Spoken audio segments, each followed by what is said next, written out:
This is our current abode. Ah, Fremine, you're home. Where did everyone else go? I have some new friends that I would like to introduce.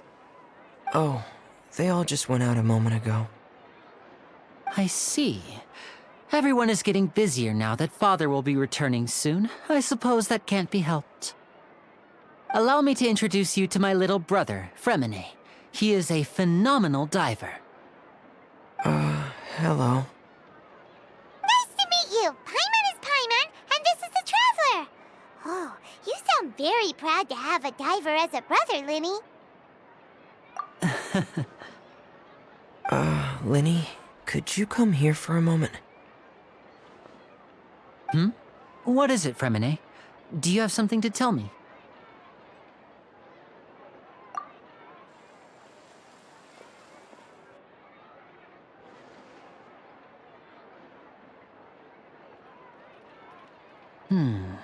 Okay, I see.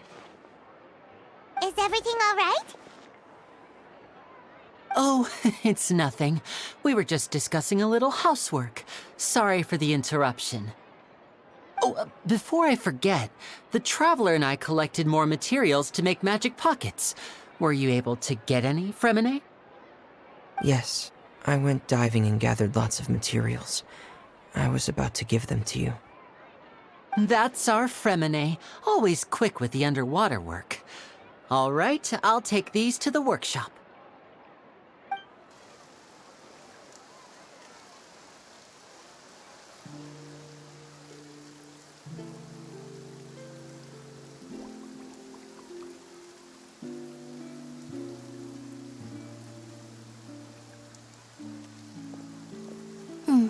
Looks like rain.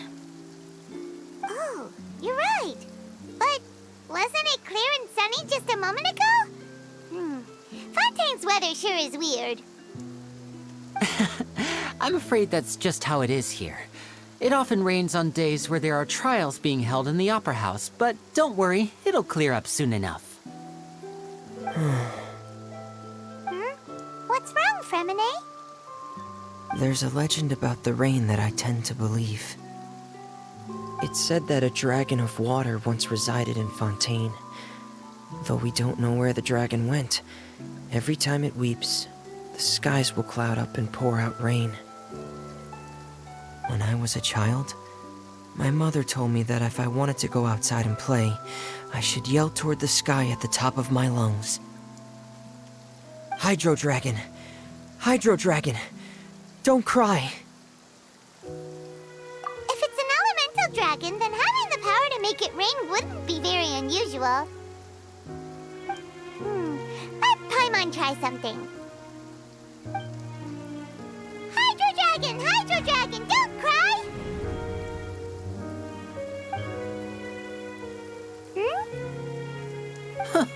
Doesn't seem to be of any use. It is just a legend after all. You know, you might be a more popular magician if you understood the concept of romanticism. Or could at least play along. Sorry, it might be because we've never met the Hydro Dragon. Perhaps it can't be comforted by the words of strangers.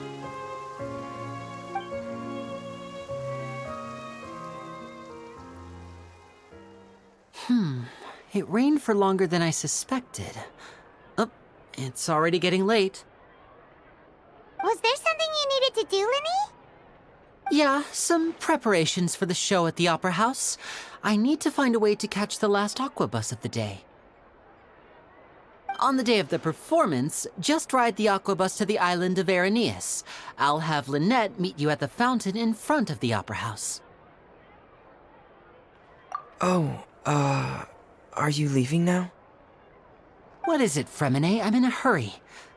Oh, I get it.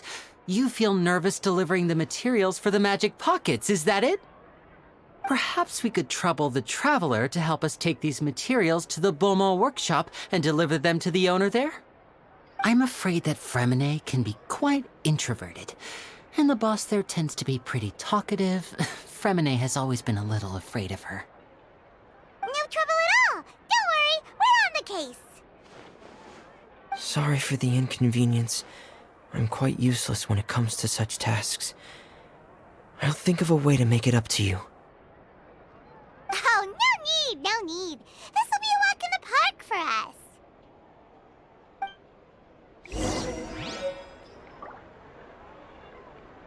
Thanks again, you two. I really can't deal with that lady.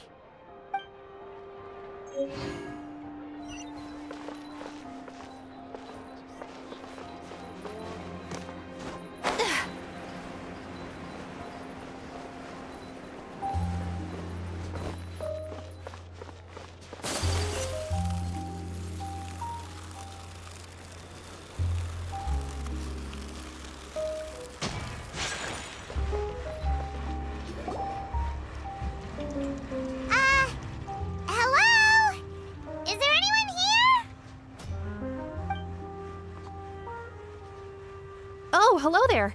New customers? Looking to buy, or do you need something made? Or perhaps you're just looking for a chat with me. Oh, no, we're just here to deliver some materials. Here they are. They're for making... what were they called again? Ah, these must be for Magic Pockets! I could tell right away. I've already made several orders worth now. No need. They've already prepaid several batches worth. When they told me what they'd be using them for, I even offered them a discount. But they insisted on paying the full amount, saying that I had a business to run. It seems both their hearts and their pockets are made of gold.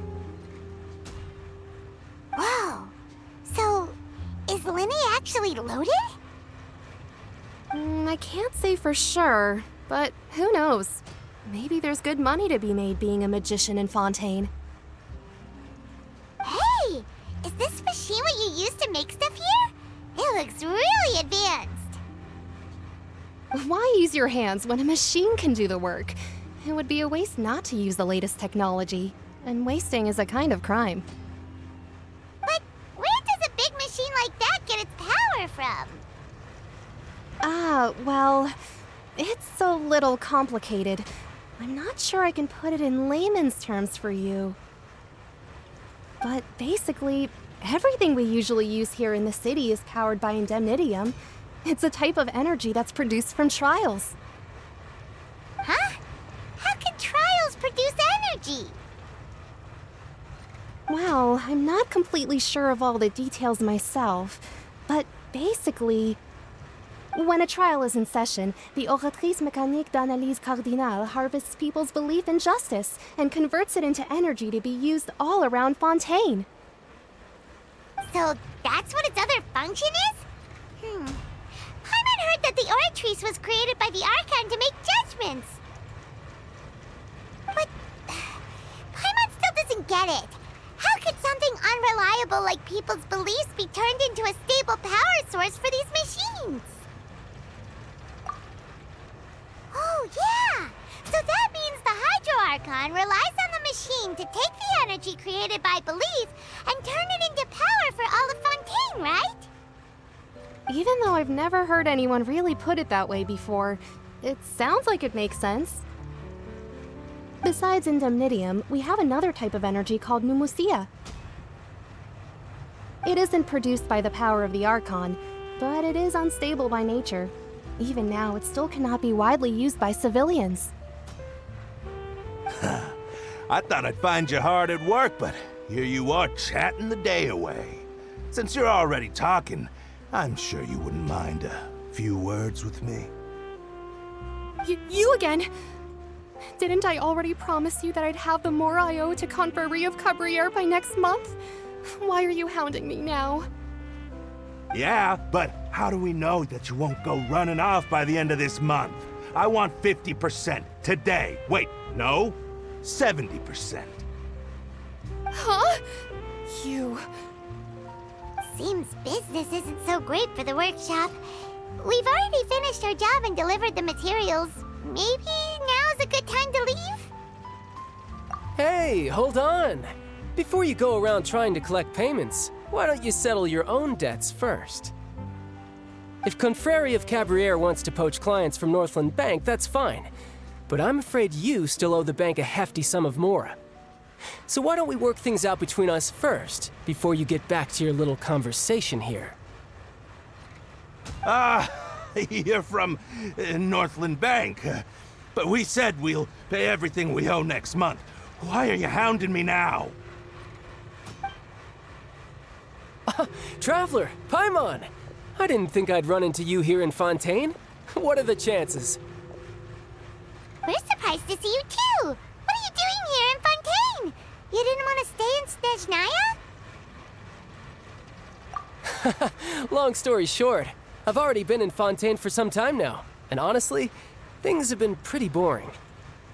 But it seems that fate brought our paths together today. Not only will I have some good friends here now, but ones who always seem to find trouble. Either way you look at it, it seems things are going to get a lot more interesting now. Pretty sure we'd want to avoid anything that you'd find interesting. Besides, our trip here has gone pretty well so far. Right, Traveler? Hey, you, Northland Bank boy. Aren't you forgetting something? Don't interrupt. It's not often I run into the Traveler like this. Why don't you wait for me over there for a while? You kidding? Aren't you the one looking for us? You really expect us to sit and twiddle our thumbs while you catch up with your friends? Listen to me, boy. If you want your Mora, fine. Why don't you come and take it? Hey, I just said not to interrupt. Oh, by the way, Traveler, the last time I took Tonya and Tusser ice fishing, Tusser said... Hey! That's way over the line! All right, boys, let's see who has to pay up now! Can you at least let me finish one sentence? Fine. Though the bank told me not to get rough with our clients. You're the ones who started it. This is an act of self-defense.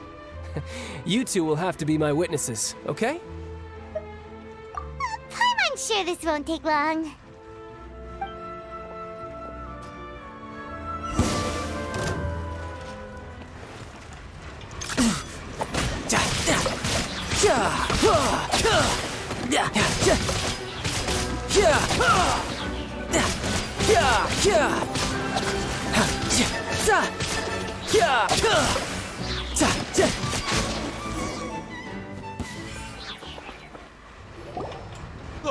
What's your deal, Brad?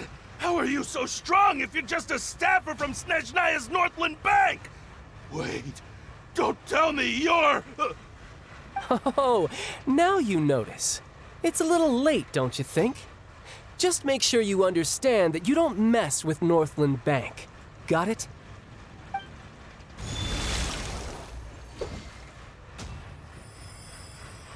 Huh? Now's my chance!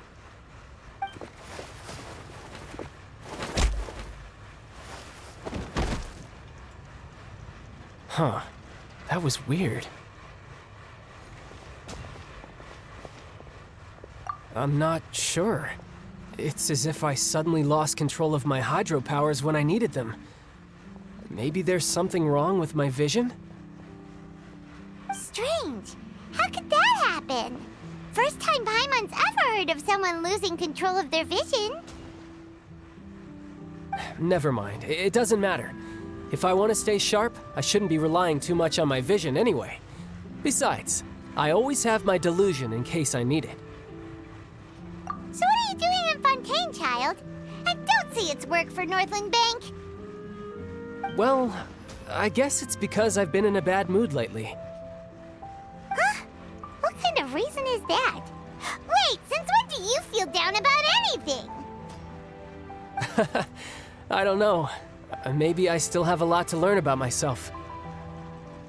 But recently, there seems to be some sort of restless power stirring inside of me.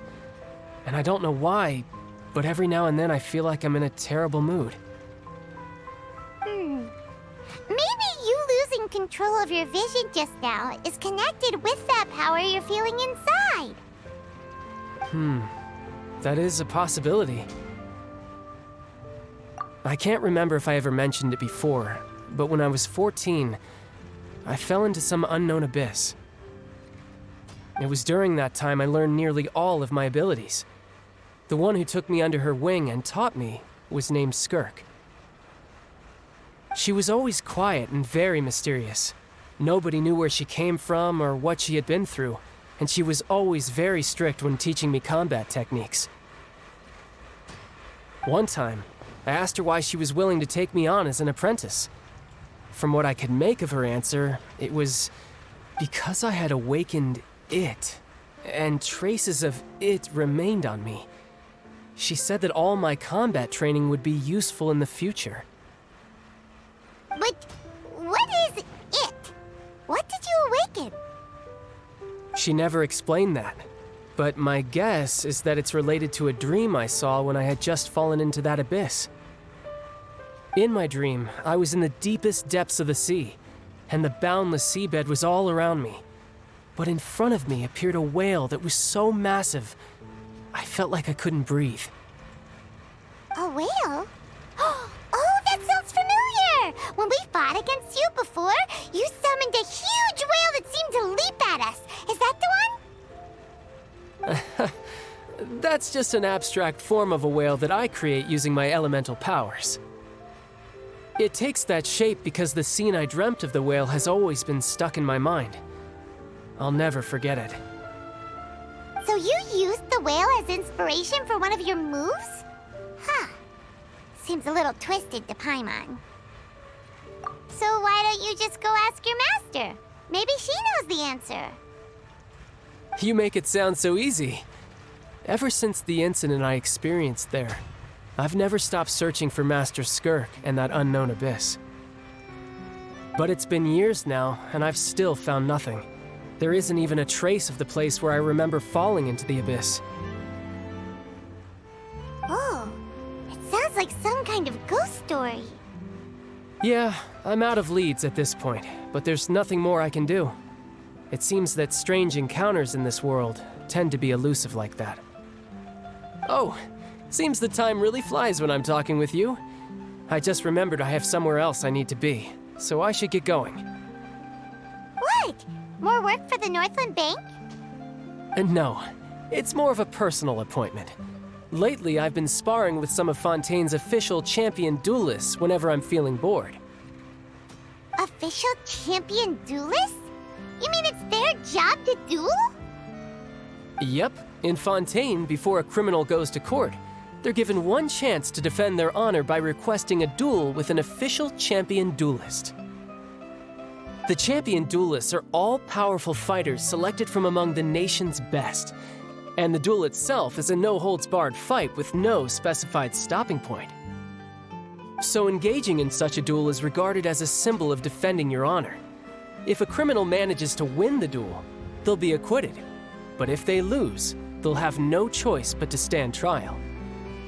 And the worst-case scenario is that you're simply killed in the duel. Though it's rumored that Fontaine has a death penalty, from what I can tell, no one has ever been officially sentenced to death. So really, the only people who opt to duel are those who have suffered a grave injustice in being accused, or those who greatly value their honor. Otherwise, why gamble with your life?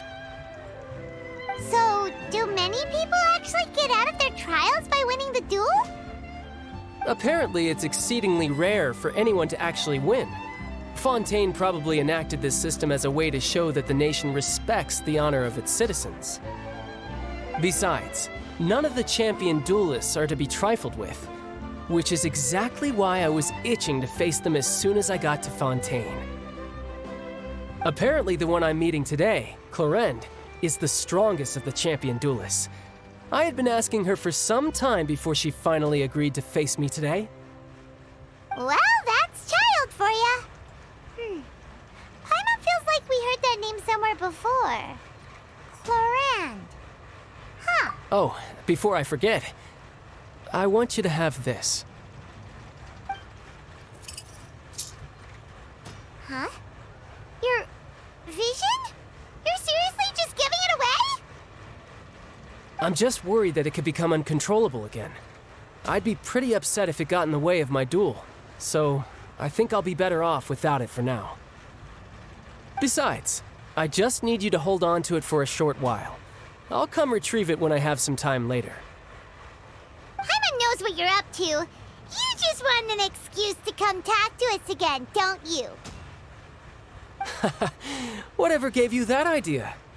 I'll be in touch later.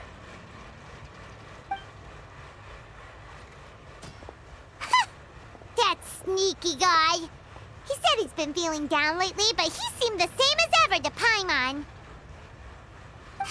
Well, since we don't have much to do for now, we might as well walk around and see the city before Lyney's performance.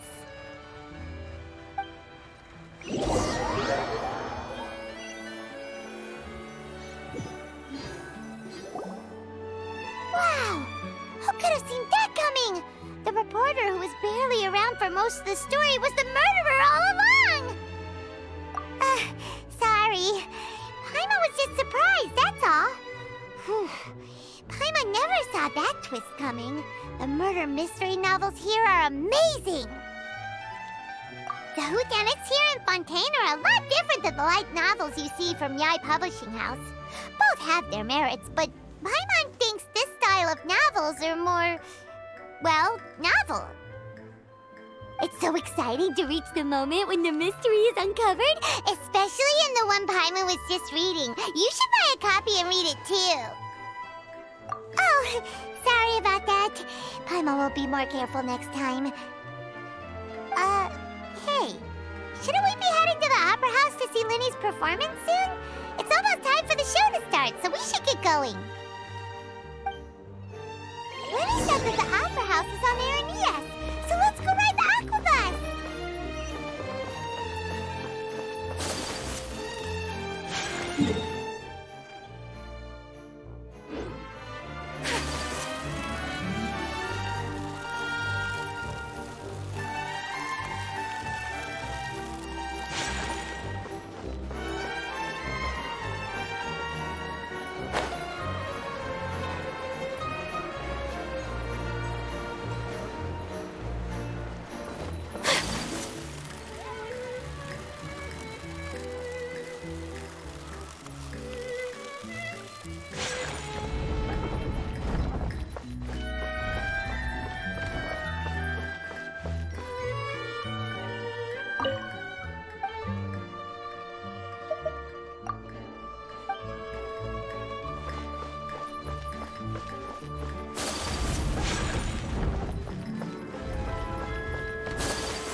Welcome to the Navia line. I am Elfan. The boat will be departing imminently. Please do not stick your head, hands, or other body parts outside the boat.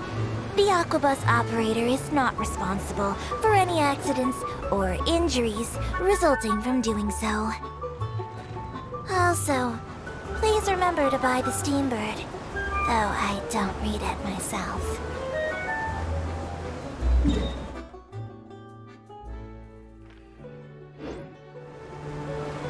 The destination of the current tour is Epiclese.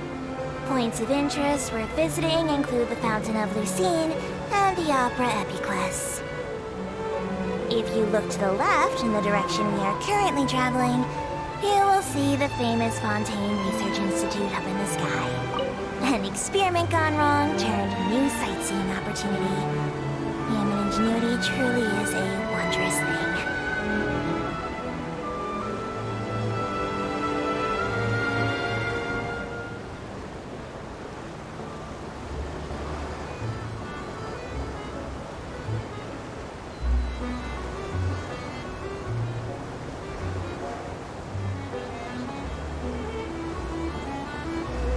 Approaching our final destination. Please be sure to bring all your personal belongings with you as you disembark. Even though I will take any forgotten items to Lost and Found, the paperwork is rather annoying, as Melusine hands are not suitable for grasping pens. Please be careful when disembarking. It has been my honor to be your tour guide this trip. Thank you.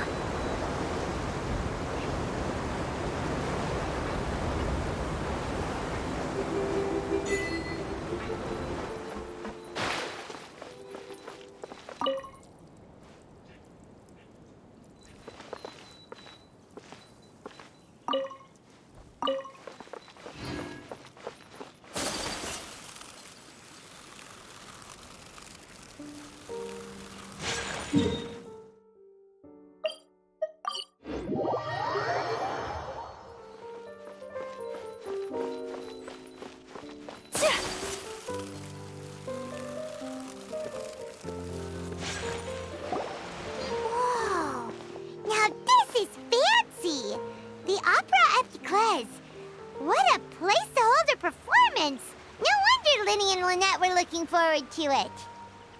Huh. Looks like there's a lot of people standing around the fountain up ahead. Oh, Archon, please bless us with a bright and healthy child. We pray. I don't know why you always feel the need to ask so much. I'll be happy as long as our child is healthy and lives a peaceful life. I guess if they're our kid, then there's no doubt they'll turn out smart.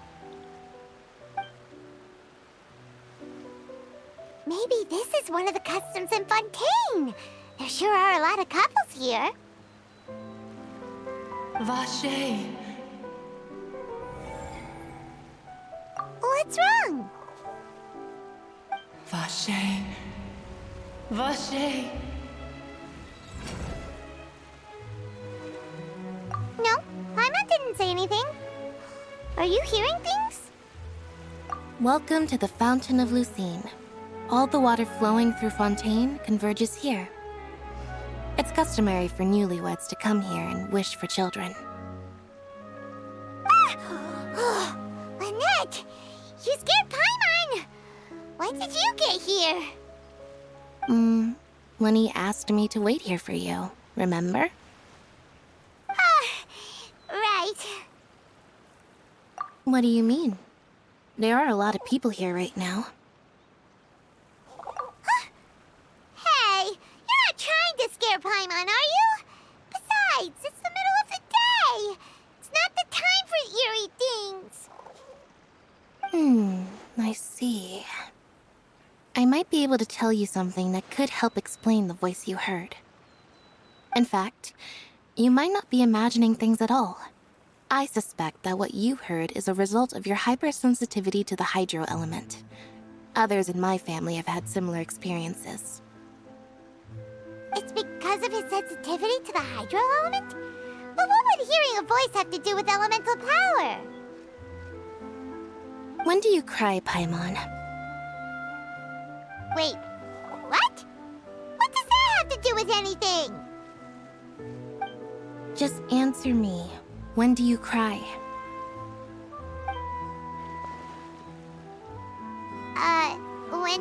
Paimon's really sad. Oh, and when Paimon's super happy. Oh, and also when Paimon's really, really scared. Then you should understand that tears contain your most intense emotions. Like I just mentioned, the Fountain of Lucine is where all the flowing water in Fontaine converges. Even the tears that fall to the ground will eventually gather here. So maybe what you heard was the intense emotion coming from someone's tears. So, what did the voice say? Huh. If you were hearing their emotions, then Paimon wonders what happened to them. Rather than worrying about them, we should worry about my brother first. Don't let that calm look of his fool you. He tends to get pretty nervous just before a performance. So chatting with Lyney might help him relax a little before he goes on stage. Oh, right. That makes sense. Let's go in and see Lyney.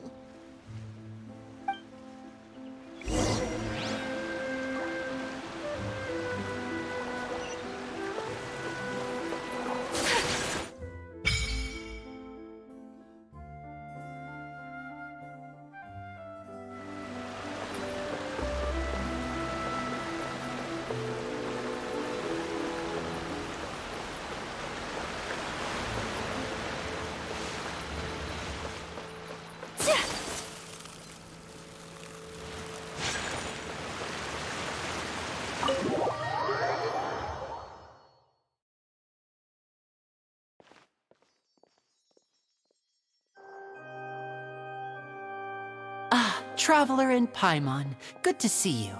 I knew you two would come. Are you kidding?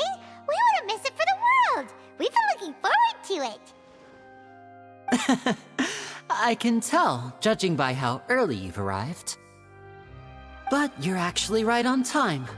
The audience still hasn't started entering the venue yet, which means now is the perfect chance for us to take you to the best seats in the house. Wait just a moment. I'll fetch the tickets.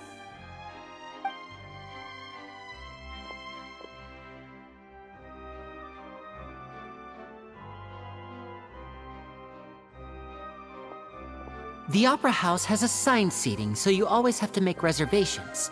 I've already reserved your seats, and here are your tickets. Ooh, front row seats! Thanks, Lyney! Don't mention it. There's no need to keep thanking me. Hey, Lyney! Could you come over here and take a look at this? Oh, I'll be right there. Seems there's an issue with the stage props over there. That's Cal, my assistant, calling me. I'll go lend him a hand. Yeah, we'll just go to our seats. You go ahead, Lyney.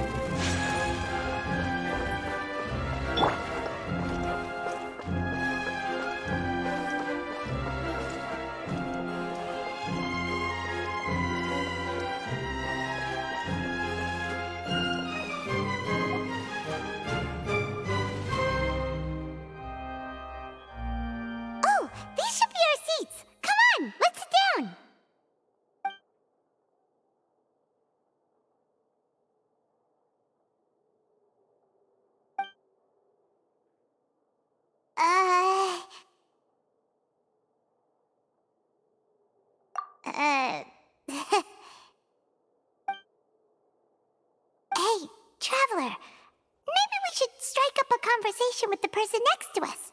Since we're sitting together and the rest of the place is practically empty still, it's kinda awkward if we don't say anything. Oh, you little... Of course you put this on Paimon. Excuse me, I did not realize you felt awkward. I am terribly sorry.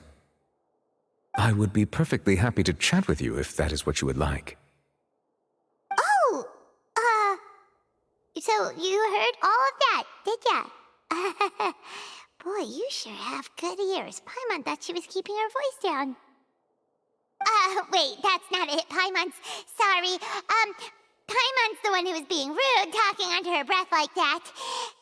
So let's talk, but, what should we talk about? Oh, Paimon's got it. You're also here early and sitting in the front. Are you a friend of Lyney's too?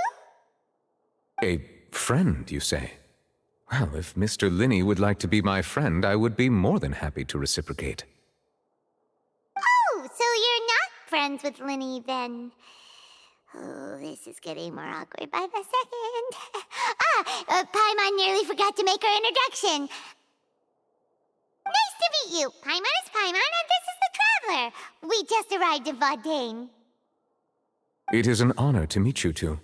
I have heard of your deeds across Tevat. And as required by proper etiquette, I will also introduce myself. I am... Oh, Monsieur Nervillet. What an honor it is to have you here to see my show. Ah, Mr. Lyney. I should say it is in fact an honor for me to see your performance in person. Wait, Nervillet? Could he be... I saw you all chatting just now, but it seems you still don't know who Monsieur Nervillet is. Allow me to introduce you to Fontaine's Chief Justice. That seat is always reserved for him. It wouldn't be too much to say that he's the symbol of justice and honesty here in Fontaine. Whoa! Sorry for being so rude just now. Paimon had no idea you were such an important person. No offense taken. Being Chief Justice is merely what I do for work. Nearly every person has their usual reserved seat, so I'm not so special, really. And by the way, I should probably let you know, even though I would prefer not to, there's someone sitting up there in the VIP seats that has been striking a pose for quite a while now. I believe she is trying to give you a most elegant and impressive first impression. So I think you should take notice of her sooner rather than later, otherwise she may become flustered.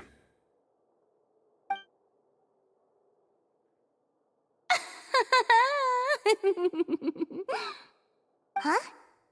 Oh, it's Farina, the Hydro Archon. Huh. She sure has a smug and satisfied look on her face. Guess she has no idea that you saw right through her act. Very good. That is for the best. No need to pay her any more attention. We may now enjoy the show. Huh? So is this what things are like between the Chief Justice and the Hydro Archon? All right, please wait just a moment longer. I've pretty much finished my preparations, and the performance will start as soon as the audience has made their way to their seats. Yay! The show's finally about to start! Paimon can hardly wait! Paimon's never seen a real live magic show before!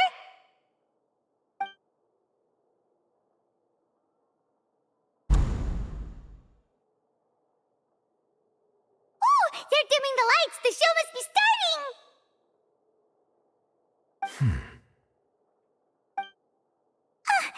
Sorry. Paimon will try to stay quiet. Welcome, one and all, to the opera Epiclese. I am the star of today's show, Lyney. And over here is my sister, Lynette, who will be working as my wonderful assistant. Please, let's give her a warm welcome. Hello, everyone. I know she may seem to be a little sleepy right now, but that's just a sign that she's nervous. Whatever. Now, some of you may be thinking, two vision holders who can freely manipulate elemental powers performing magic is not true magic at all. So, I would like to take a moment to assure you that elemental powers will have nothing to do with what you will witness on the stage today.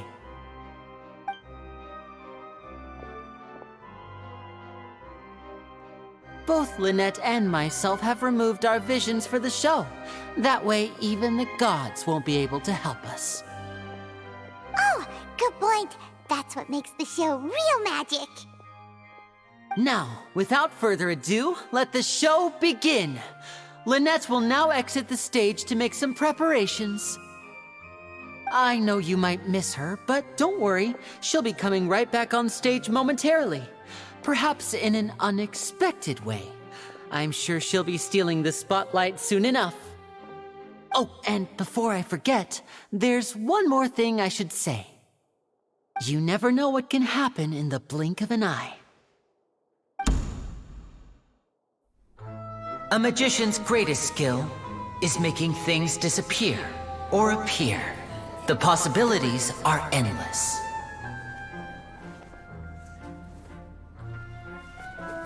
Huh?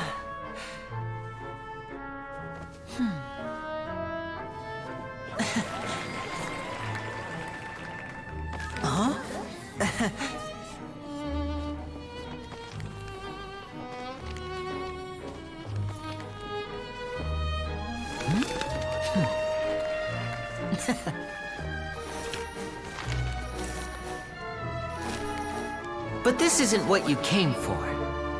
These little tricks, you've seen them all before. So it's time for something truly extraordinary, don't you think? This one's a little tricky.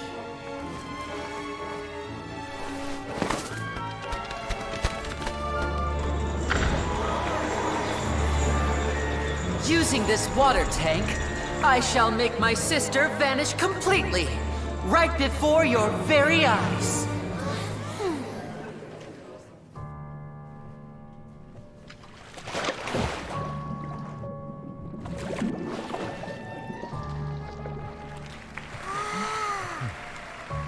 It's actually quite simple. She'll just turn into air bubbles and float right out of the top.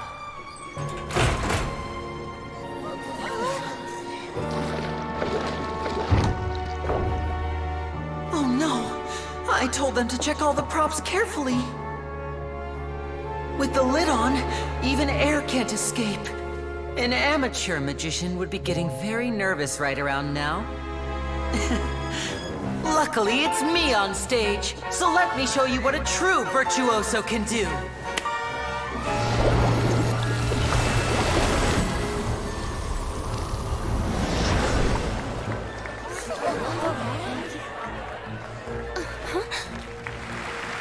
Lynette, are you still there? Don't go too far. We don't want to use up all our magic. Hi, I'm back. Uh-huh.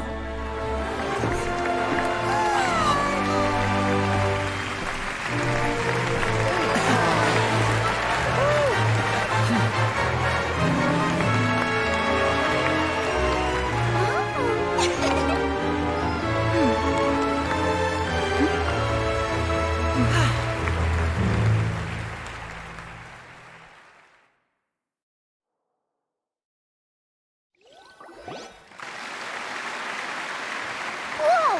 What in the world just happened? How did he do that? Paimon didn't seem to do anything! Wasn't Lynette inside the water tank? How did she disappear and then reappear out of nowhere? If we could see easily through his tricks, then that would mean that his skills are still lacking. To appreciate magic, you should focus on the show happening on stage, rather than getting caught up in trying to see that which has been intentionally hidden. Guess you're right. Paimon couldn't believe her eyes when Lynette reappeared. Amazing! Thank you everyone. I'm glad you enjoyed that performance. But our magical journey has only just begun. I've prepared even more astonishing surprises for everyone here. The magic of transformation and disappearance can go far beyond what you've just seen. I'm sure many of you are thinking that escaping the water tank was impressive enough, but Lynette is still my assistant after all. In which case, I have ample time to make all necessary preparations. So, for my next trick, I will require the participation of one lucky audience member. Please, if my assistants could bring out the magical boxes now. There are 2 boxes and only 2 boxes. One is here and one is there in the aisle among the audience. I'm sure many of our clever audience members have already guessed our next magic trick. A swap! Our lucky audience member and I will each enter a magic box. After 1 minute, we will each emerge from the opposite box. Now please, everyone pay very close attention to the box you see here. Don't give me any chance to make a move. Wow! How's he gonna do this? Hey, do you think this is all magic tricks, or does Lyney have actual superpowers? The lucky audience member will be generated by this random number selector. It selects numbers entirely at random. Even I don't know who will be chosen to participate. Now then, let's begin.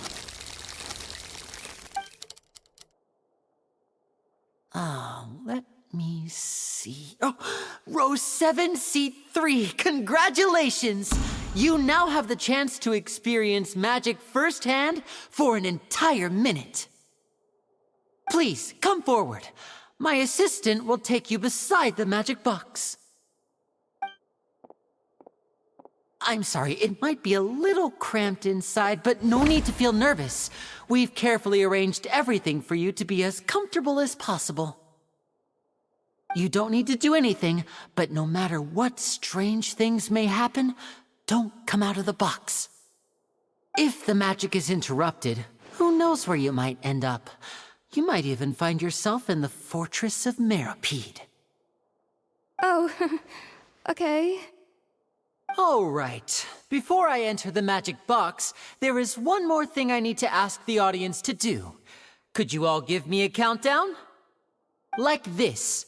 60, 59, 58.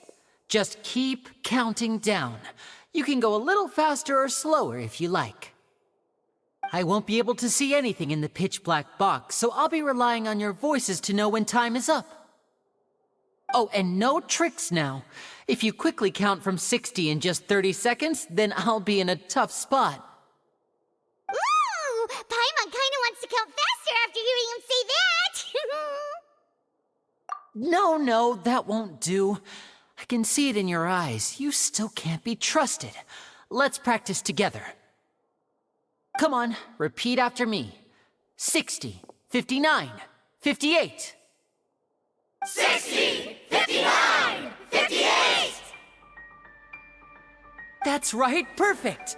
Keep it going. All right, I'll see you all on the other side once you've finished counting. 54, 53, 52? Huh? Why aren't you counting, Nervalet? I am counting in my head. I think things are exciting enough in here as it is. Merely a consequence of my identity and personality. Do not worry about me. Just enjoy the show. Oh, all right. You look so serious that Paimon thought you might be feeling uncomfortable or something. 40, 39, 38! Mr. Lyney, are you all right in there? Is everything ready? Yes, I'm fine. I'm just double-checking the direction of the magic. It would be a disaster if we get sent to the wrong places. For example, mid-air right above the audience. Even though he's saying that, Lyney doesn't seem nervous at all. What was that noise? Did you hear it too? Not sure. Anyway, it doesn't seem like anyone's worried about it. 25! 24! 23! What's wrong, Mr. Lyney? I can still hear you moving in there. I seem to have accidentally knocked over a decoration. I'm trying to fix it, but it's pitch black in here. I can't tell left from right. Never mind the decorations. There's no time for that. The show is what's important. No, that's unacceptable. I want my show to be perfect. Don't worry, we still have 20 seconds. Hear them counting? 19!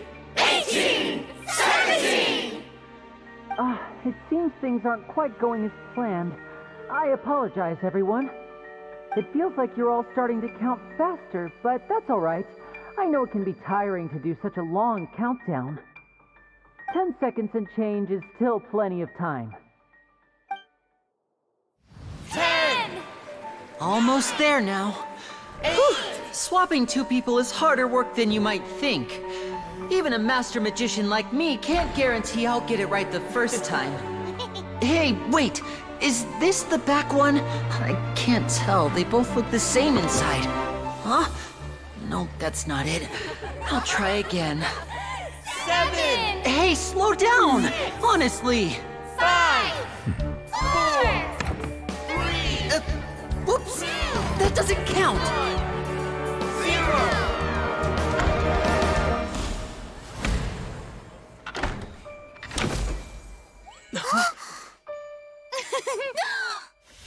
Ta-da!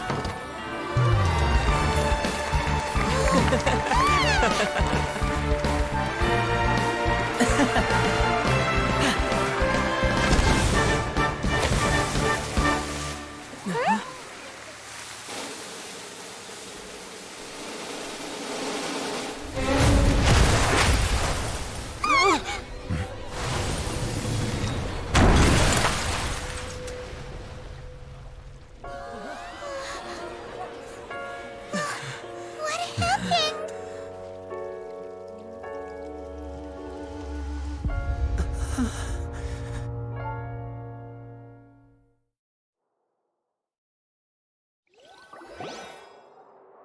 Huh? Is this part of the show? Mr. Lyney, you're going to use magic to fix the stage now, right? What happened? Oh no. Maybe this isn't part of the show. The girl was still in that box, right? This performance is over. Medical staff with me. Guards, secure the scene and detain all the performers. Seal the exits. No one is allowed in or out at this time. Yes, that's right.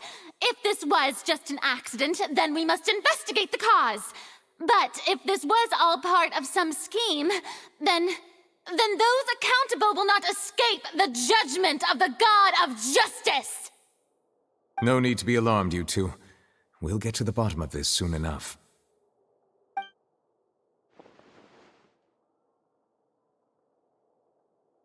Unfortunately, the person who is in the magic box has been pronounced dead. His name was Cowell, one of the assistants in Lyney's magic troupe. Apparently, the fireworks on stage ignited the ropes that were suspending the water tank, which then caused the tank to fall onto the stage. As of now, we are still not sure why we found Cowell in the box, rather than the guest from the audience. And after an initial search of the area, the guards have confirmed that the girl is nowhere to be found. It appears that this incident was not merely some mishap with the performance. And there are many indications that it is connected with the case of the serial disappearances of young women. The serial disappearances case? That's the case that Charlotte mentioned before!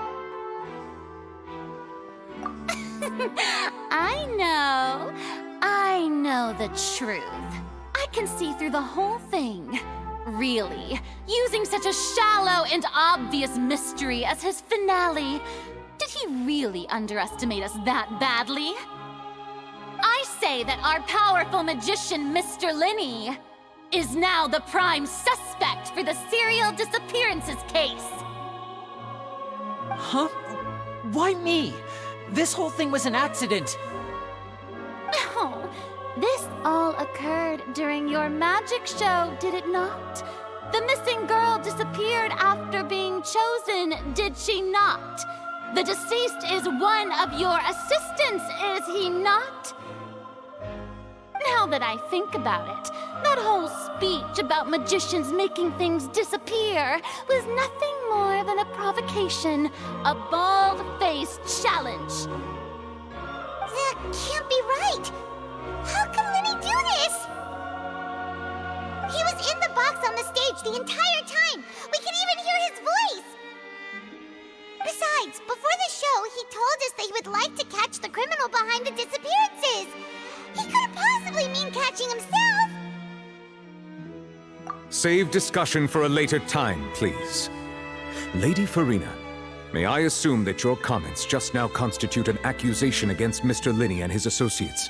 and that you are pressing charges? I just think that he... Well, I think it might be a little early to talk about formally pressing charges. But what Lady Farina said just now makes perfect sense. Looks like she's gonna personally deliver justice. A kidnapping and murder carried out under the cover of a magic show. Lady Farina said it all. I mean, of course, my dear people. But what excites me even more than the obvious truth before our eyes is the opponent I'll be facing.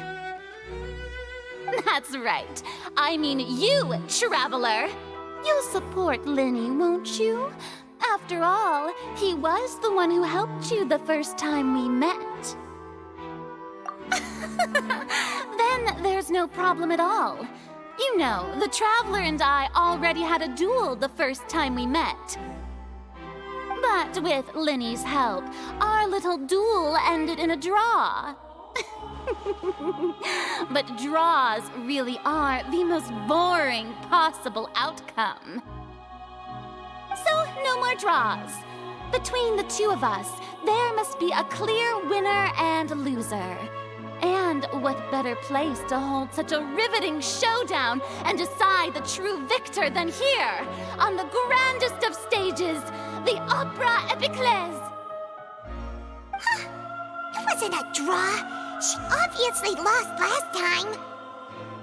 I understand. Charges have now been pressed, and as such, a trial is in order. Well, Traveler, seems Lady Farina has set you in her sights. But putting her dramatic rhetoric aside for a moment, I would like to ask you, are you willing to act as Mr. Lyney's attorney and defend him in this case? Very well. The trial will be held a day from now in the Opera House. Both sides may investigate the scene to build their cases and search for the truth.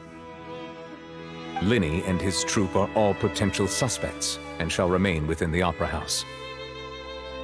The audience may begin to leave in an orderly fashion once they have been cleared by the guards.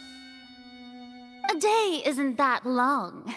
Let's see what kind of case this big-shot outlander can build in such a short amount of time. I'm really quite looking forward to hearing it.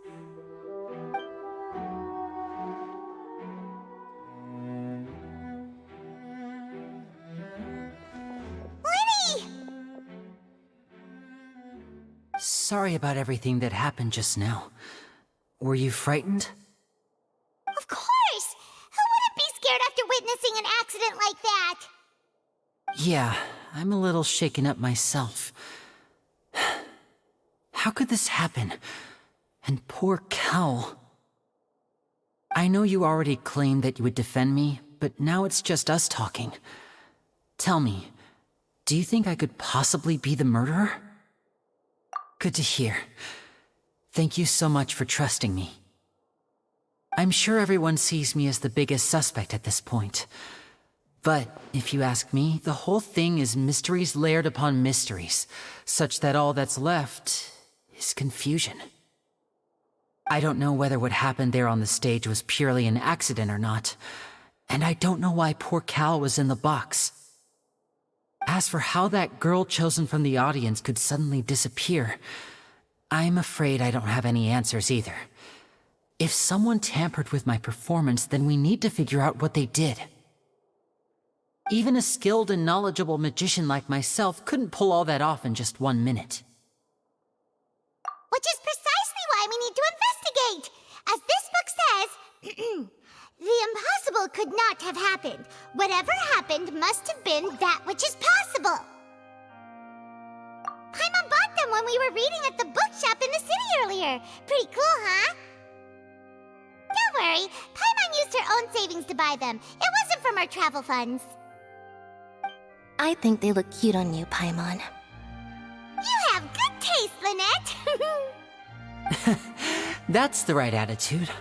Feeling depressed isn't going to help me now. I need to get back to my normal self. But with the guards watching our every move, it's going to be especially difficult for Lynette and I to prove our own innocence. Good thing you agreed to be our attorneys. Thanks for that. We'll be counting on you. Yes, thank you so much. Yeah, just leave it to us. Oh, since we're going to start investigating, Paimon has a question first. Where did Lynette go during the performance? Ah, well, I'm afraid that would involve some of our essential trade secrets as magicians. The secrets behind our magic are past saving, Lyney. I suppose you're right. The truth behind our tricks is going to be important evidence that will be weighted during the trial. 'Tis truly a pity. As a magician, our magic show is a work of art. We've poured countless hours and spared no effort in perfecting it. But if revealing our secrets will help you uncover the truth behind what happened, then it will be well worth it. We should go somewhere else if we're going to discuss our magic tricks. We'll go speak with the guards, and in the meantime, you can go investigate the stage and the seating areas. Alright, let's go have a look while the investigation teams are still here. Detective Paimon is on the case!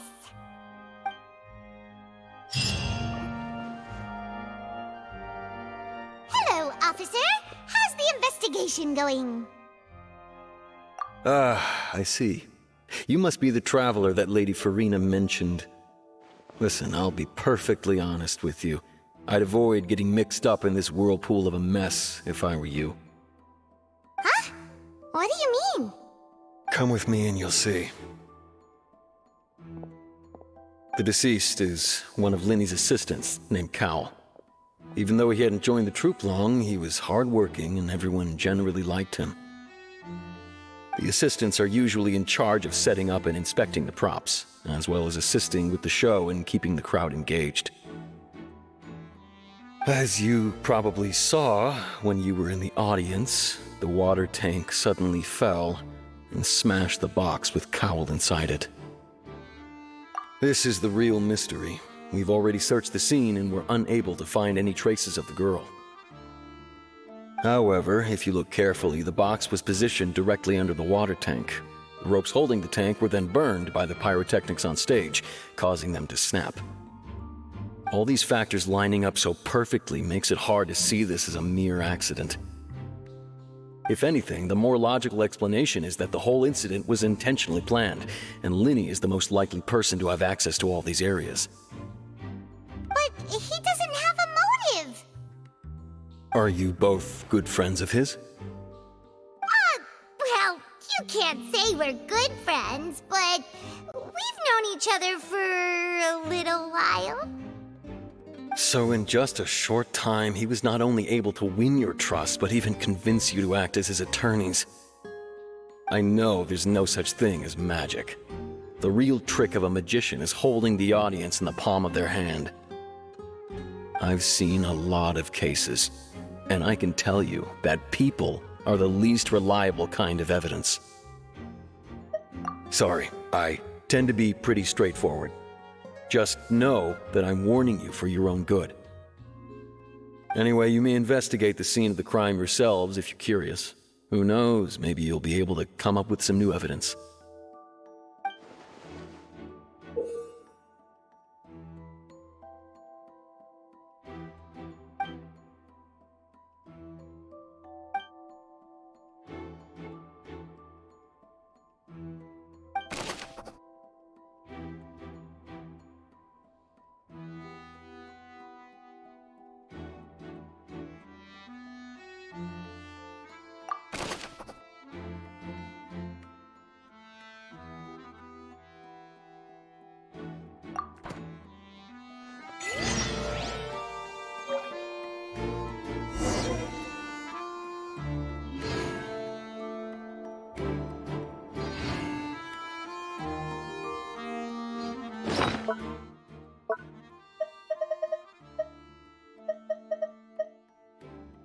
Whoever the murderer was, they must have made preparations. Well, why would it be him?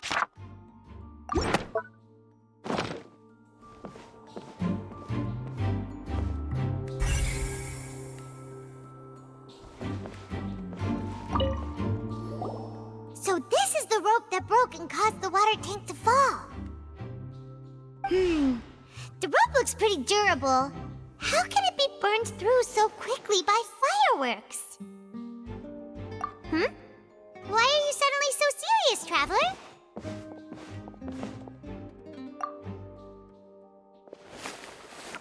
Whoa! Look! This bit is made from different material! Most of it was burned away, but there's still a little bit of it left. Huh. So if a rope meant to hold something was made with that kind of material in it, then that means... Wait! Paimon should write all this down! Let's take notes!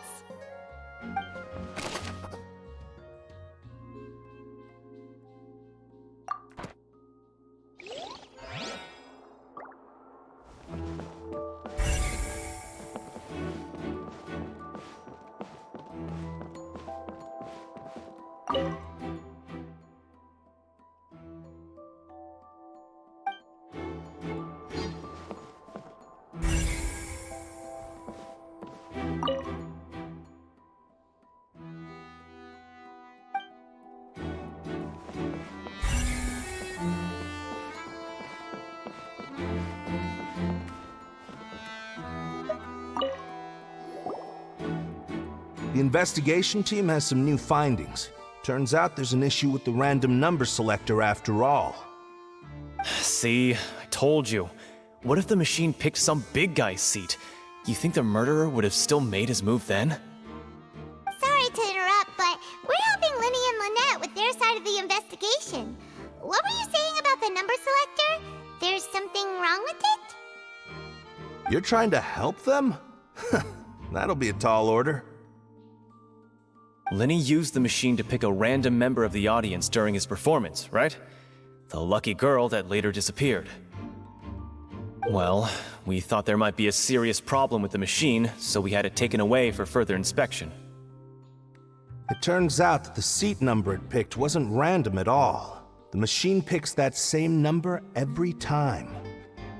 I'm sure you already know that you have to make a reservation in advance to get a seat, regardless of whether it's a trial or some performance. In other words, Lyney knew who would be sitting where from the very beginning. That much checks out. Lyney reserved our seats for us, too. Bet you see why I was saying it'd be tough to make a case for Lyney. Even though it's bad for Lyney's case, Paimon had better write it down.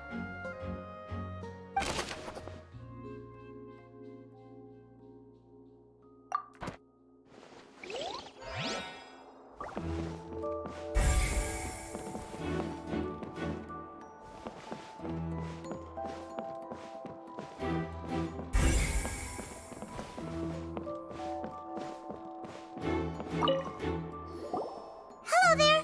What are you investigating?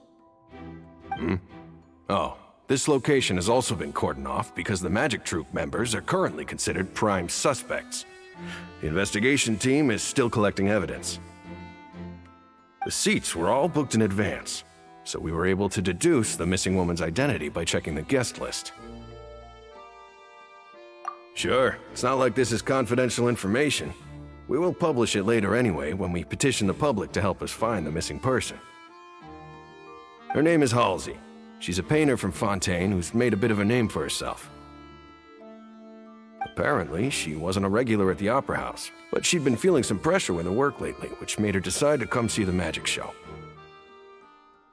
The Magic Troupe members all claim not to know her, and we have looked into her social connections. It seems that she has no personal grievances or conflicts of interest with the suspects. Simply put, she wasn't related to the Magic Troupe at all, which matches the features of the previous serial disappearances. Were the victims of previous cases also chosen at random? That's how it seems to us, in any case. Apart from the fact that they were all young women of around the same age range, there really weren't any other connections between them. Okay then. No need to be so formal. If you do happen to see the missing girl, please be sure to contact us. It is of utmost importance that we get to the bottom of these disappearances.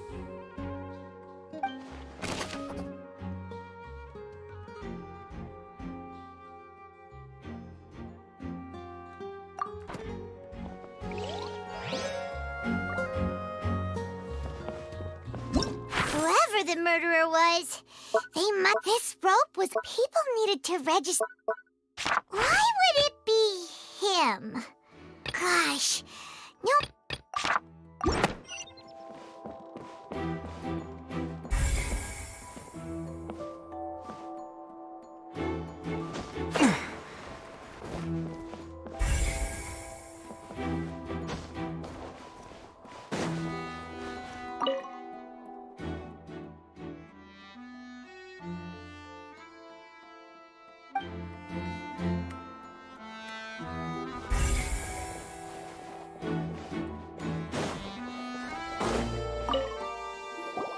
I see that you're investigating the area.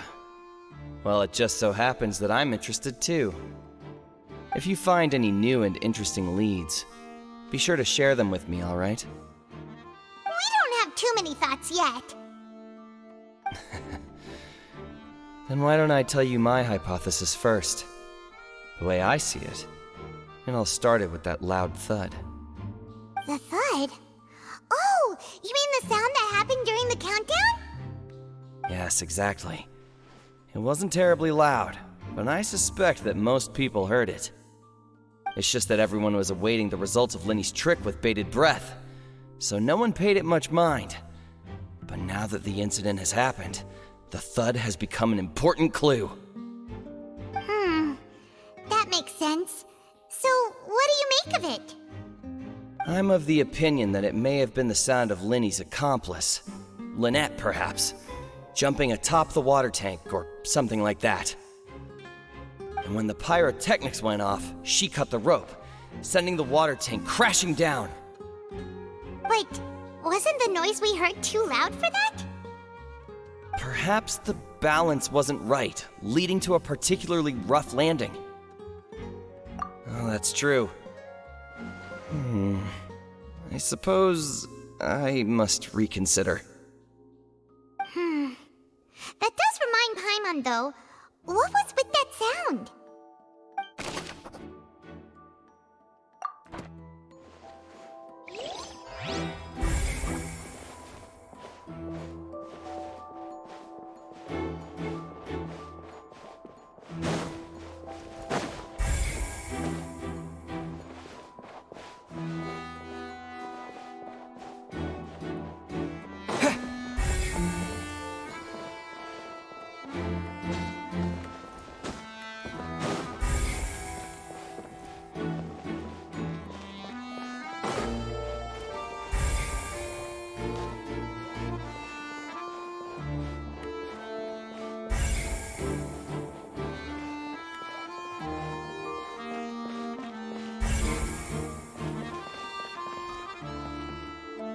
Lyney's still talking to the guards. It seems he'll have a lot of explaining to do. I think someone will be assigned to monitor us later, but that's alright.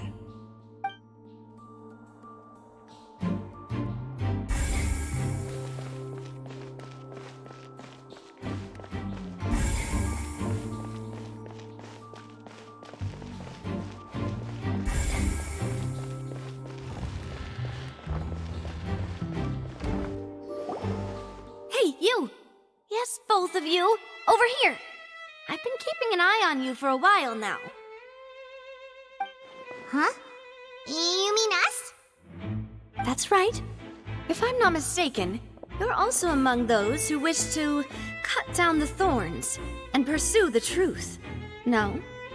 And by the looks of it, you're not from Fontaine.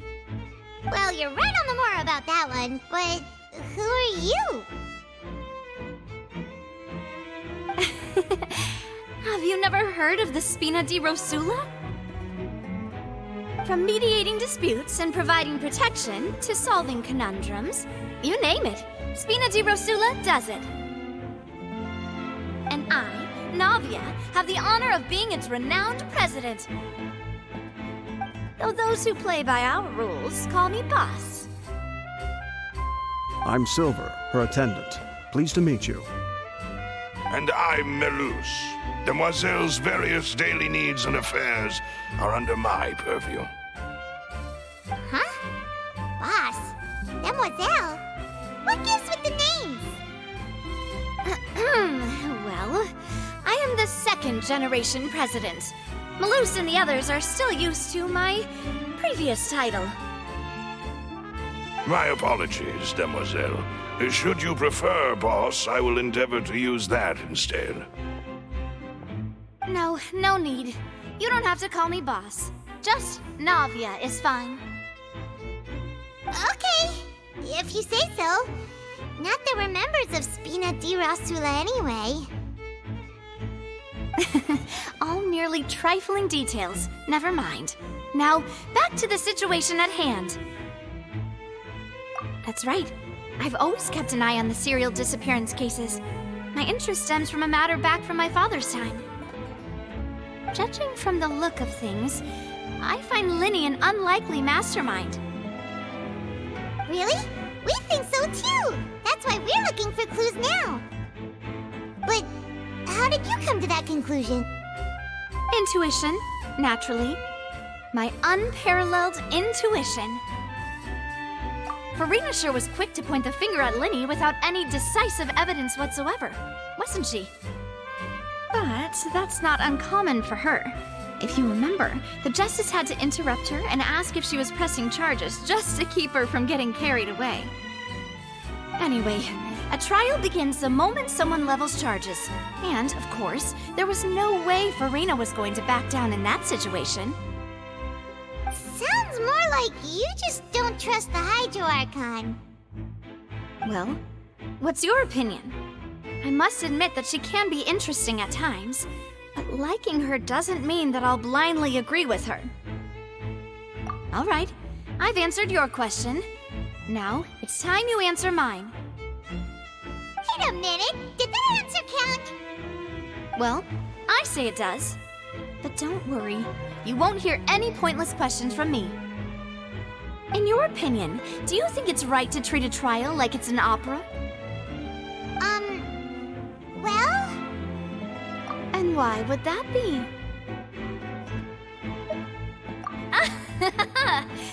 See, Silver and Maloose? I told you they'd be different. Most astute of you, demoiselle. I too think that the traveler's response was most excellent. No matter how wonderful the script or how fervent the audience's expectations may be, the trials that go on stage here must be based in fact. And if that can be done, boss, then... All right, that's quite enough, Maloose. Anyway, I like your answer. You pass with flying colors. Now, I need to make some preparations, following which our joint investigation shall commence. You two shall be my assistants. Wait! Since when did we become assistants? Oh, well, I can be the assistant, sure.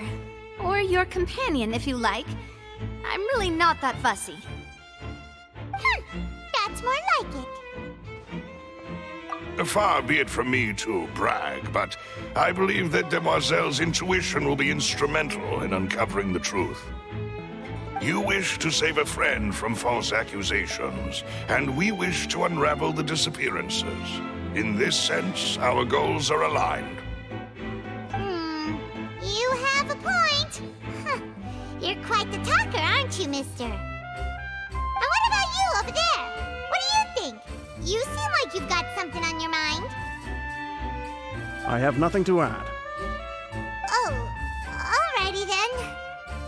We'll be making some preparations first. Just be sure to let us know if they start revealing Lyney's tricks. Thanks!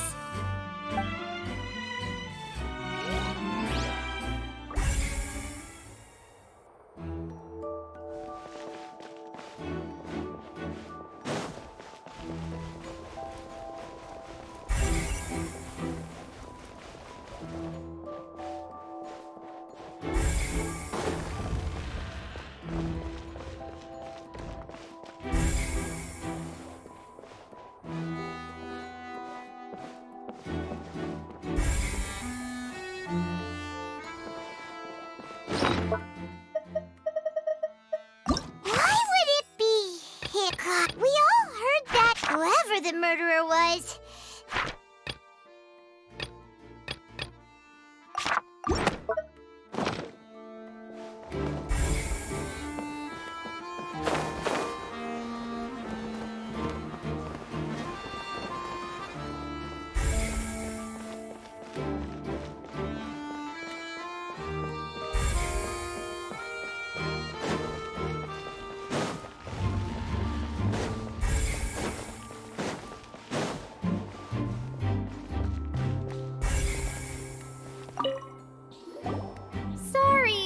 no one can freely enter or exit the Opera House at the moment.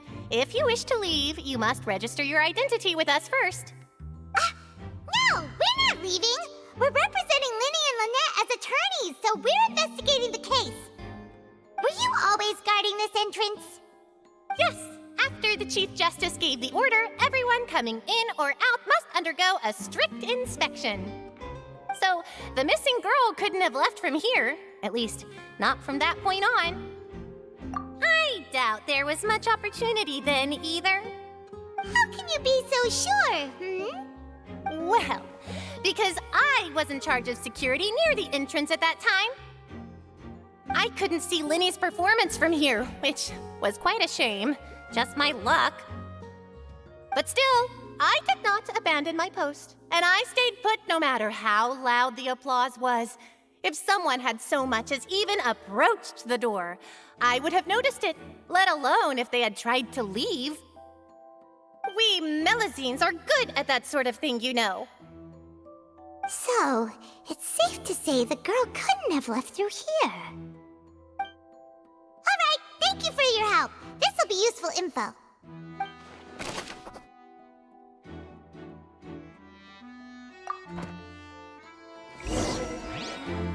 We've checked everything of note here at the performance venue.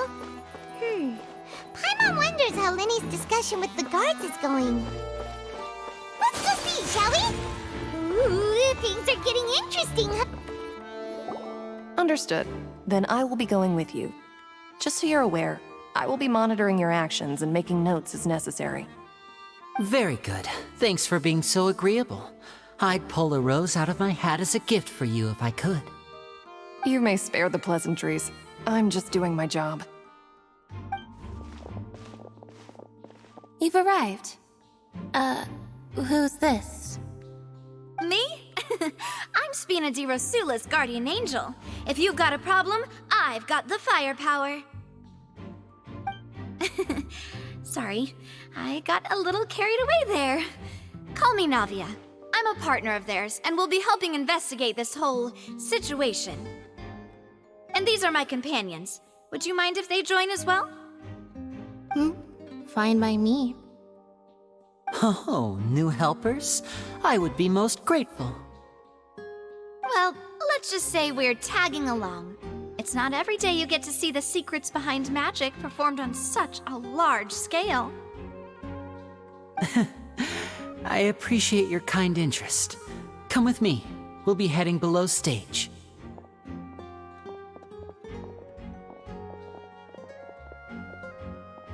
Huh? Below stage? Yes, a world of secrets is hidden beneath this magic box, prepared specifically for this switcheroo trick. But before I reveal everything, you should have a look first. Notice anything strange here?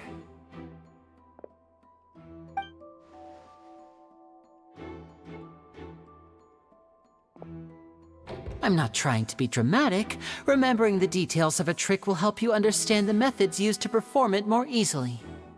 Huh. Weren't there balloons and other decorations here? Where did all that go? Ah, good eye. That said, you're still far from discovering the answer. The back? You mean the inside of the door? What's different about it? Paimon didn't notice anything. Very good indeed. I thought you might not be able to catch that, given that you were sitting in the first row. The back of this door was patterned. Those patterns are now gone, replaced by a smooth wooden board. So, if you put 2 and 2 together, what do you get? Exactly. All right, let's go. I'll tell you how it works as we head down.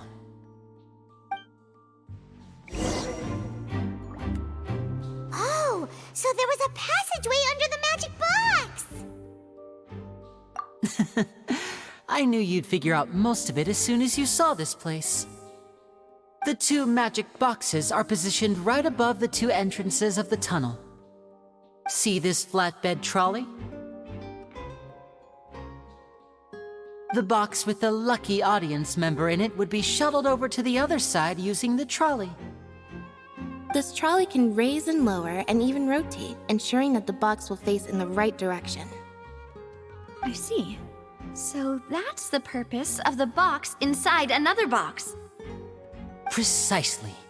The inner box would descend after the audience member was put inside and be moved along the trolley, all while the outer box would remain on stage as if nothing had ever changed. So that's how you did it! Once the box was lowered, the trolley would store some energy through this device here, with which it would complete the rest of the steps. The audience member would only be able to feel some slight movements in the dark, and by the time she walked out, she would already be back on stage. Right! You were talking that whole time, and you even came out for a moment near the end! Ah, yes. A phonograph operated by Lynette was used to achieve that effect. My assistant and I had already scripted our conversation beforehand. When the countdown began, I had already gone to the opposite box via a tunnel using that ladder. And what about Lynette? Where was she? I was in the mezzanine space in the back of the box. Oh, interesting! That's how we were able to coordinate Lyney's lines with the assistant. And, by the way, I was the one who walked out of the box at the end. I mean, we are twins. All it takes is a change of clothes and no one can tell who's who. And that's my favorite part of this trick. Only Lynette and I can perform it. So that's how it all worked! Wow! Every detail you revealed was more amazing than the last! Lynette would briefly walk out of the box and then go back in, jumping into the tunnel and escaping before the box on the trolley could finish ascending. And then I walk out of the other box in the audience area, and the trick would be complete. The operative word here being would. But as you saw, Cal was in the box, not our audience member. She, on the other hand, mysteriously vanished. We really don't know how that happened. If not for that interlude, this would have been an astonishing trick. I probably never would have figured out how you pulled it off. And yet, to think that someone was able to use this magic trick to commit a crime. Could we have a look around? I think we can come up with some more leads. This is the scene of the crime, so Lyney and Lynette are not permitted to stay here. I'll escort them back up. Yes, of course. No need to be so strict now. I won't disappear into thin air, you know. Thanks, everyone. We're counting on you.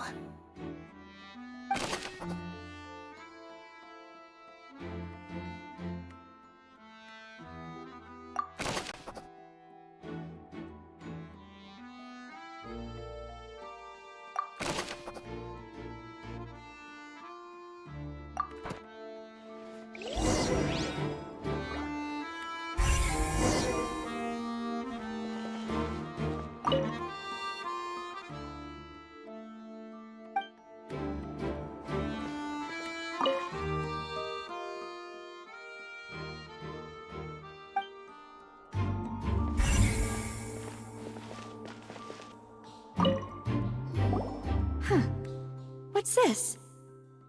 Looks like a hook tied to the end of a rope. Huh? There's all kinds of odds and ends here. Perhaps it was a prop for a different trick. But why would it have been left here? Whatever it is, let's make a note of it first.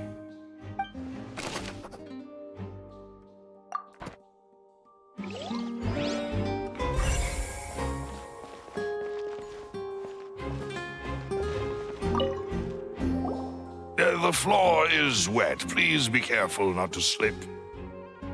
Speaking of which, why would there be water here? Oh, Paimon knows! It's one of those tricks where you pour water into a jug and then flip the jug over only for the water to disappear? And here's a broken vase. Huh. Did the trolley knock it down while moving? That can't be. The trolley moves along tracks from start to finish. It couldn't have hit the vase at this distance. Let's note this down too and think about it later.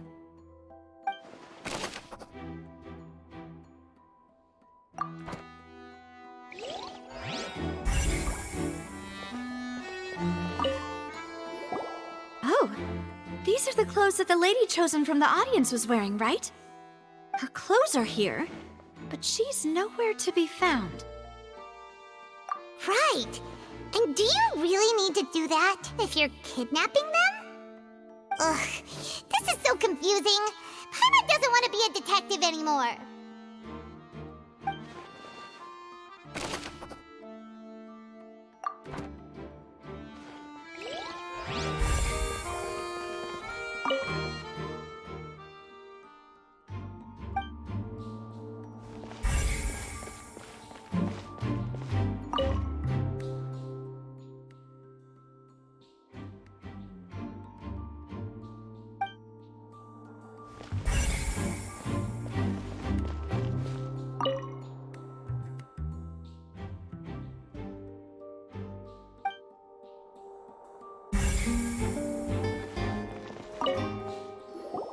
What is this place?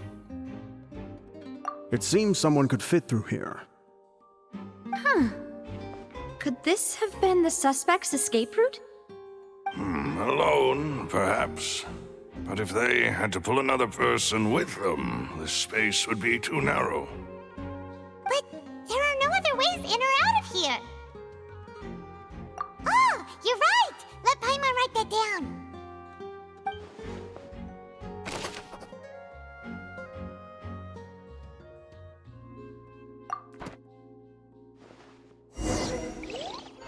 Seems we're just about done investigating down here. Yes, let's head back up.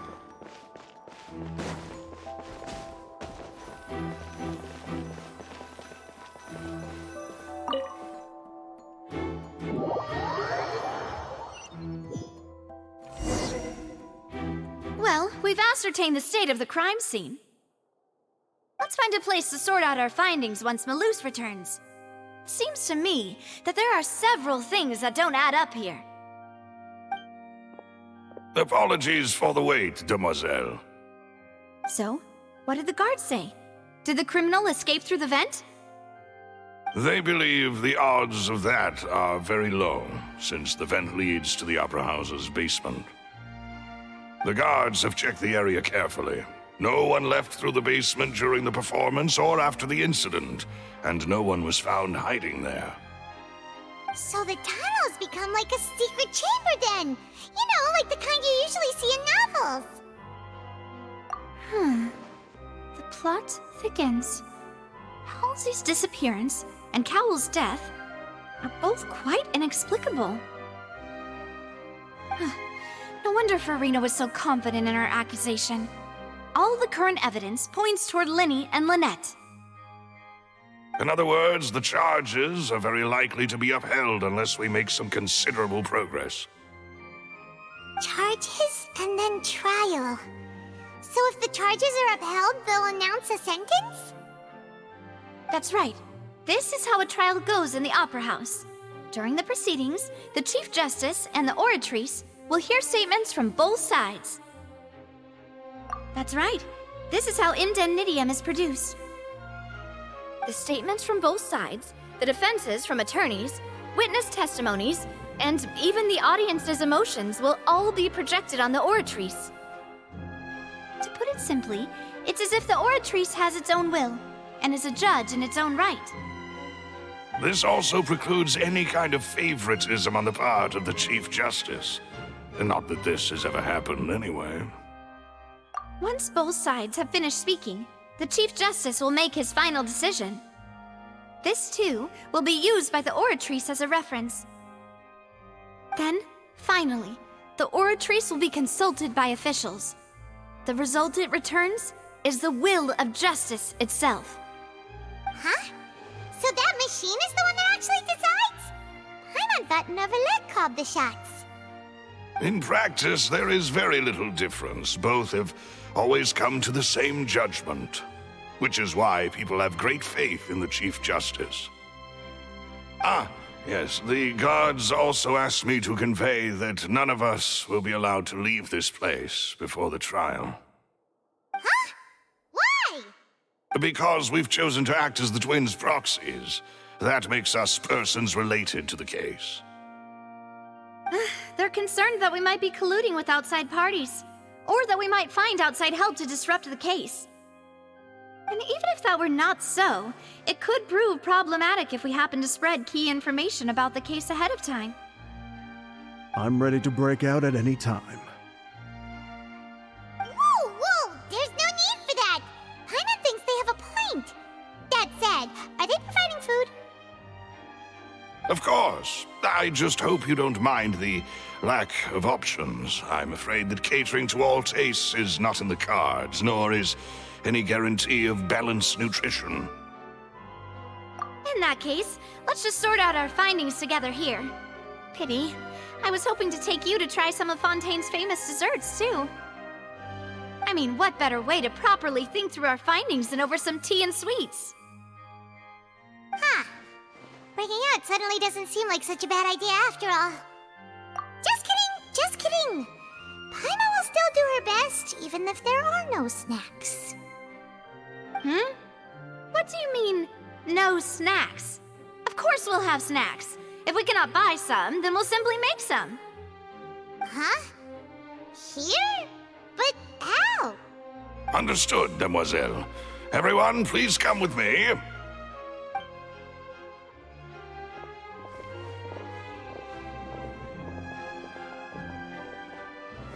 Wait, you're carrying a portable stove with you?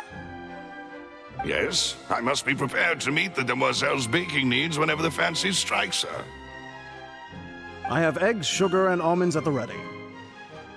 Good work, you two. Then I'll get to it. Please sit tight for a moment. You'll get to taste my awesome snacks soon enough. These three are quite the interesting group.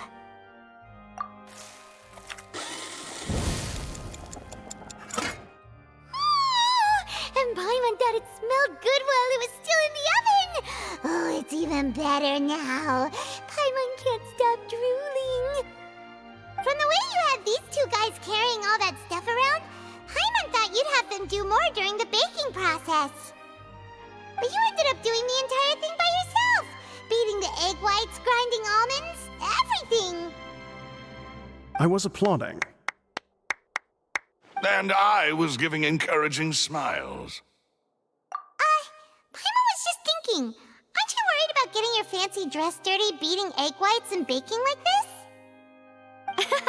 Well, I don't think it's carved in stone anywhere that fancy ladies can only read books, sip tea, ride horses, and play the piano. I just really enjoy making snacks. Don't underestimate beating egg whites, by the way. It's a real arm workout. You also need to beat them to just the right consistency, or your macarons will crack. Anyway, give these a try, fresh out of the oven. There's 3 for each of us. Only 3? Well, eating too many sweet treats might send all that sugar to your head. You wouldn't be able to think clearly about the case on a sugar rush, would you? Tea is ready to be served as well. This is Demoiselle's favorite, strong black tea with a floral fragrance that clears the mind and lifts the spirit. No need for concern. I'm merely doing as I should.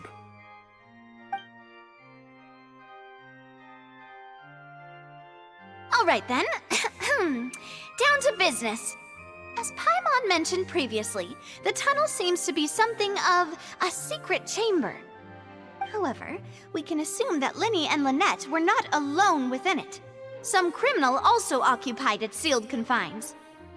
The magician twins could have committed the crimes, of course, but they lack any logical motive. Exactly! Why would they do such a thing right when everyone was watching? The flower vase and the thud we heard during the performance could indicate some altercation between Halsey and the criminal in the tunnel, resulting in the shattering of the vase, the discarding of her clothes, and her abduction. Perhaps the criminal thought that since she was chosen from the crowd, she would be too easy to identify if she was still wearing the same clothes. Paimon thinks that makes sense, but the real trouble is...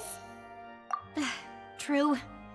None of the clues we found thus far support the existence of this third person. But the only people left to consider are both technically victims, whether it's the missing girl, Halsey, or poor Cowell. Huh. Could Halsey have secretly made modifications to the magic props in order to murder Cowell before making her escape? That's right.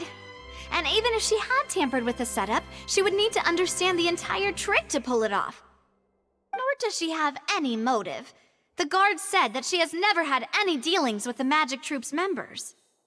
Were we not thorough enough in our search? From the sound of things, this is turning into an impossible case. Your macarons are amazing though, Navia. They smell great! They're nice and crisp and super sweet! They are my specialty after all. And I see you've already had 5 of them. What? 5? Oh, that can't be right. Paimon only counted 3, honest! Please don't worry about it. At my age, a few less sweets might actually be a good thing. No. Being greedy is one thing, but Paimon knows how to count. Besides, Paimon knows that if she ate too many, then others wouldn't have enough. Wait, even you don't believe Paimon? How could you? If Paimon ate those 2 extra macarons, then may they turn into stone in her stomach! All right, we get it. Well, I suppose one of us might have gotten too engrossed in our chat and eaten them by mistake. No big deal. Malus, set up the stove again, if you would. Huh? What are you doing? Making sure everyone gets 3 macarons, of course. Exactly. We don't want to trouble you. As you wish, demoiselle. And I have the egg, sugar, and almonds. Well, this really is your hobby, huh?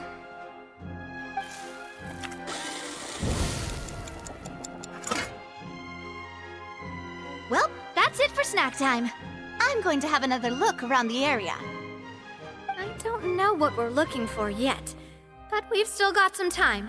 As attorneys, I suggest the 2 of you think the case over again. It would be awkward if you got all tongue-tied on stage during the trial. All right, thanks for your help, and for the snacks. It was nothing. A small task for the Spina di Rosula. Silver, Malus, it's time to go.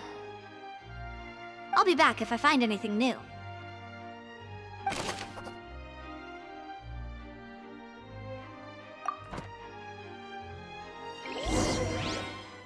Alright, it's time to put our heads together. We've got to get our defense ready for the trial.